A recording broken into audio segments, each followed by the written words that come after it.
Et oui, c'est l'échappée de la ferme intégrale qui remonte le peloton et qui passe en tête de toutes les fermes francophones. Wouh! Ah, je me suis trompé de casque, j'ai mis le casque de chantier ou le casque de vélo. Bon, en fait, on est trop content parce que le Tour de France fait le crochet et le détour par la ferme intégrale. Donc on va passer sur toutes les télés d'Europe et du monde. C'est trop bien.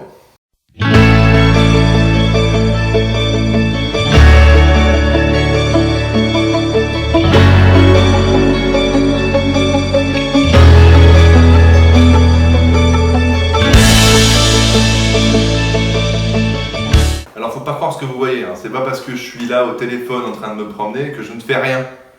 Je supervise, je suis le chef de chantier et le maître d'œuvre, enfin multicasquette. Et ça s'improvise pas.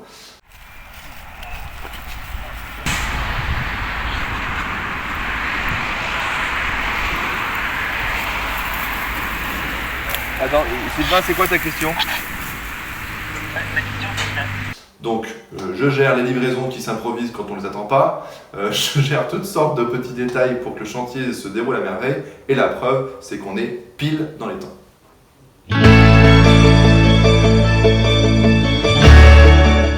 Ah, alors c'est vrai qu'on avait fait des choix importants sur les intervenants, que ce soit sur le terrassement ou sur le montage des serres ou sur l'électricité. Et on avait choisi de travailler avec des personnes qui nous semblaient être les meilleures dans leur domaine. Et ben on n'a pas été déçus. Parce que du coup, avec les frères Bonnet, si je le prends, alors ils sont excellents. Ils sont excellents. Un exemple, donc ça c'est l'équipe qui monte les serres totalement.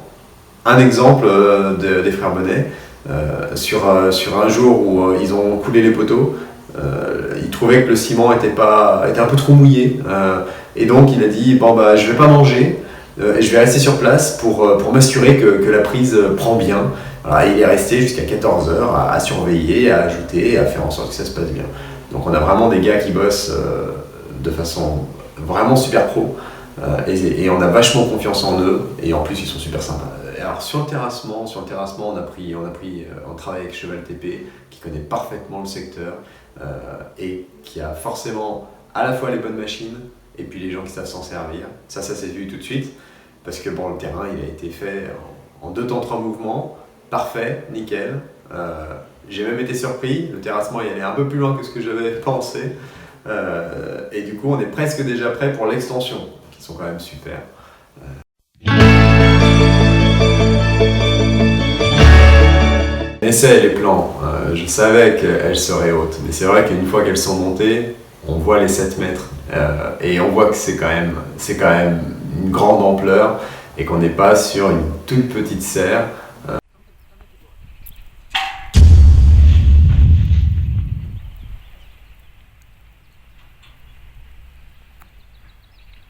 Alors c'est vrai que ça change de celle de Gabriel, hein, qui est vraiment...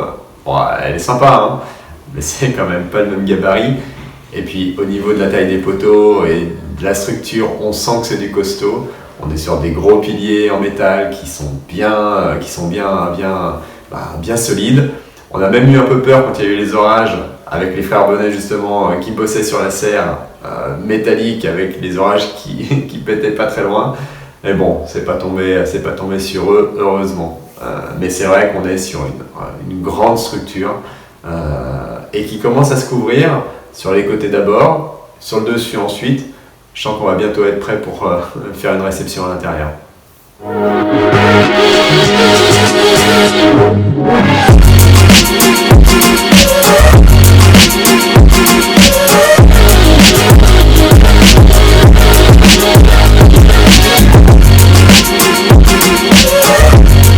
Alors il a fallu faire beaucoup de choses à la ferme pendant ce mois-ci des travaux.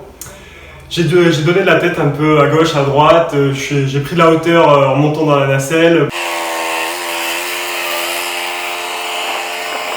pour vérifier que la construction de la serre allait bien.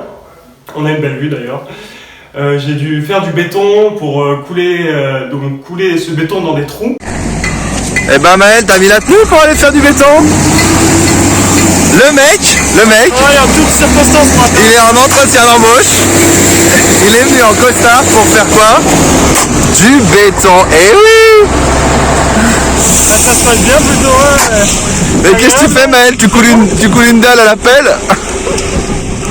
Et actuellement, ces trous remplis de béton contiennent les poteaux de la serre, donc c'était très important de vérifier que le béton n'était pas trop sec. On a eu des problèmes avec la bétonnière qui est arrivée, la toupie à béton qui est arrivée un petit peu tard parce qu'elle avait crevé sur la route. Donc ça, c'est pas un parcours de santé, hein. C'est l'alignement des futurs poteaux de la serre. C'est parti pour le tuto poteau. C'est très important d'avoir des poteaux bien alignés quand on construit une serre.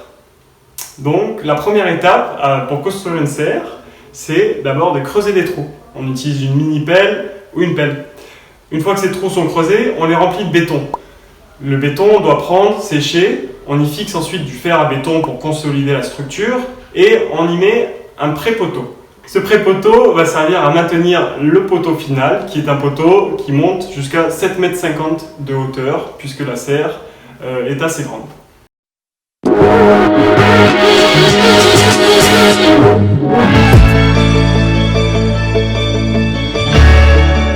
Le chantier d'un peu plus près que précédemment et c'était vraiment super parce que ça a bougé très vite. C'est vrai que c'est l'étape la plus spectaculaire du chantier où le montage de la serre de jour en jour ça évolue. Donc voilà, là c'est très impressionnant. On sait que ça va se ralentir un peu par la suite avec les réseaux, mais c'est vrai que là ces dernières semaines c'était une métamorphose du terrain. Oui, les réseaux, c'est tout ce qui va être tranché pour enterrer les conduites d'eau, d'électricité, d'eau usée, tout ce genre de choses qui se passent donc en souterrain, qu'on ne voit pas forcément, mais qui sont très importants, qui sont une grosse étape aussi du chantier, où il ne faut pas se louper. Voilà.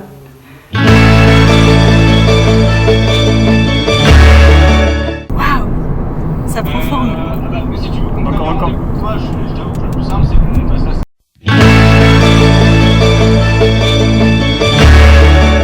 Waouh! Ah, c'est ouf! C'est ouf! Ça va vite, hein? Non, mais c'est un truc de dingue!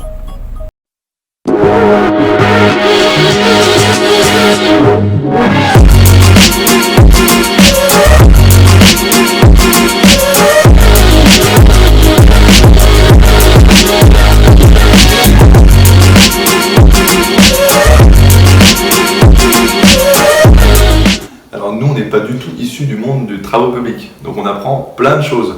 Déjà, dans quel ordre on fait un chantier? Est-ce qu'on commence par le plafond, puis on fait le sol, puis on fait l'intérieur? Est-ce qu'on commence par le sol, puis le plafond? Bref, pour nous, c'est un peu le tiercé qu'on joue dans le désordre. Mais on apprend plein de choses. Heureusement, on est entouré par des entreprises qui sont très compétentes dans leur domaine. Donc merci pour eux, parce que du coup, on apprend vraiment plein de choses sur le domaine du bâtiment.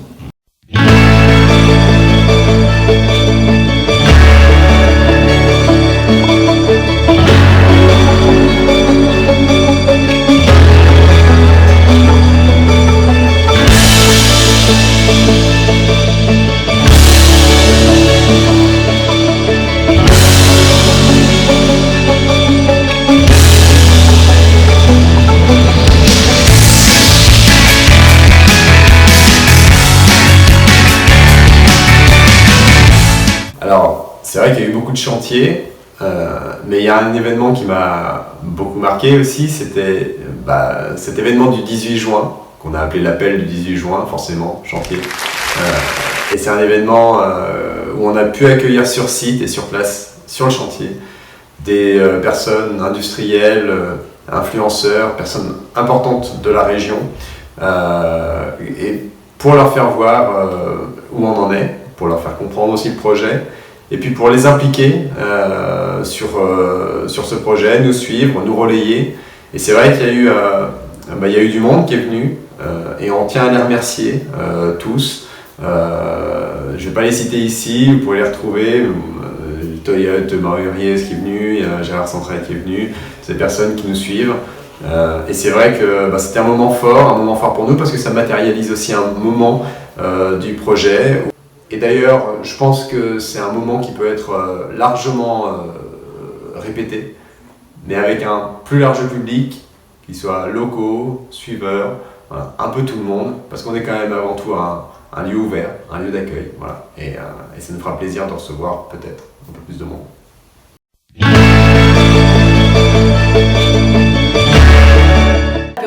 super. C'est vraiment bien aussi d'aller sur le chantier le soir et de vivre ça avec d'autres personnes. Voilà, en plus on a bien mangé. Bon, la charcuterie était très bonne, mais c'est vrai que ça manquait peut-être un petit peu de verdure. Voilà. Moi qui suis dans la partie plutôt horticole, c'est vrai que je suis assez sensible à l'aspect légumes.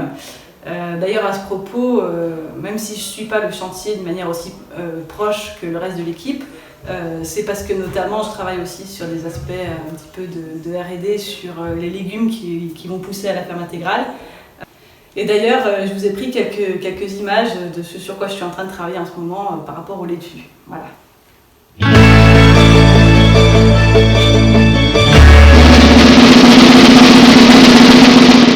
Bonjour à tous. Et bien voilà, je voulais partager aujourd'hui mes réflexions en cours sur le choix des laitues qui seront produites à la ferme intégrale. Donc plusieurs questions se posent, notamment sur le choix des types de salades qui seront produites et puis sur les variétés. Donc sur les types, est-ce que ce sera un mix feuilles de chêne, batavia, peut-être lolo ou sucrine. Voilà, et puis sur les variétés, est-ce que ce sera plutôt batavia verte ou bien rouge, de même pour les feuilles de chêne, quelle couleur on va choisir, probablement un mix des deux avec une dominance de vert. Voilà, des salades qui doivent être résistantes notamment à la chaleur pour les mois d'été, résistance à la nécrose de type burn ou bien encore à la montée à graines, résistance aux maladies évidemment et tenue après récolte. Voilà, bonne journée à tous.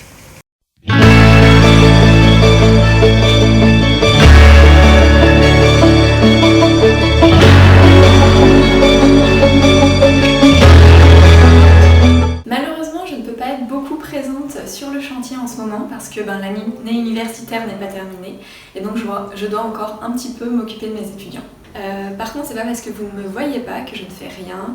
Je suis en train de travailler sur la mise en place du biofiltre quand on va mettre en eau notre système et donc je prévois un petit peu toutes les expériences en biochimie que je vais faire tout au long de ce mois de lancement du biofiltre.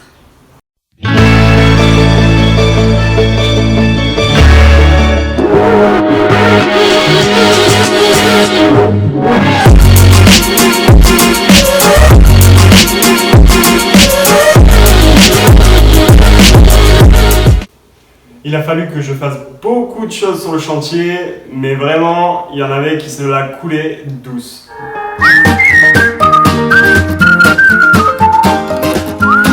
Ce que je retiens de ce mois-ci, c'est que d'abord, après avoir été reporter, je me suis retrouvé à couler du béton et à préparer un méga barbecue.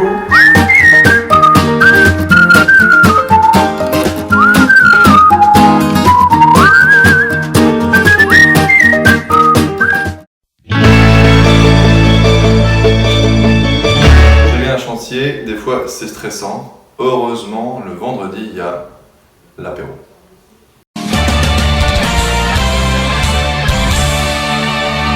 Bon là, moi j'habite juste à côté de la ferme et c'est vrai qu'il y a beaucoup de monde qui me pose des questions maintenant parce qu'elle est visible depuis la départementale, depuis l'autoroute. Et bien, toutes ces personnes-là sont évidemment les bienvenues pour venir nous voir sur site, venir nous poser des questions, venir visiter à tout moment. On est ouvert, on vous accueille, en attendant de pouvoir vous nourrir. Ce sera avec plaisir. On retourne au chantier. Je suis plus dans mon élément dans la serre que devant la caméra. À bientôt pour le grand plongeon. Alors, outre le chantier qui nous prend pas mal de temps, il y a tout juste une semaine, on a lancé notre campagne de crowdfunding sur lita.co. Cette campagne va nous aider à finaliser le projet et c'est vraiment le moment où on a besoin de votre soutien. Donc n'hésitez pas à nous rejoindre sur lita.co pour en apprendre encore plus sur la ferme intégrale et pourquoi pas intégrer l'aventure. Et ensuite c'est l'été, il fait chaud, il fait beau, alors c'est le moment des apéros et justement en parlant d'apéros, on en organise un le 8 juillet où vous êtes tous conviés à venir sur le chantier pour qu'on puisse discuter avec vous du projet, etc. Vous aurez plus d'informations sur nos réseaux, donc guettez-les. Et justement, en parlant de nos réseaux sociaux, on vous invite tous à suivre le projet sur Facebook, LinkedIn, Instagram et bien sûr YouTube où vous pouvez retrouver les vlogs sur les travaux mais aussi notre petite web-série qu'on avait filmée l'année dernière.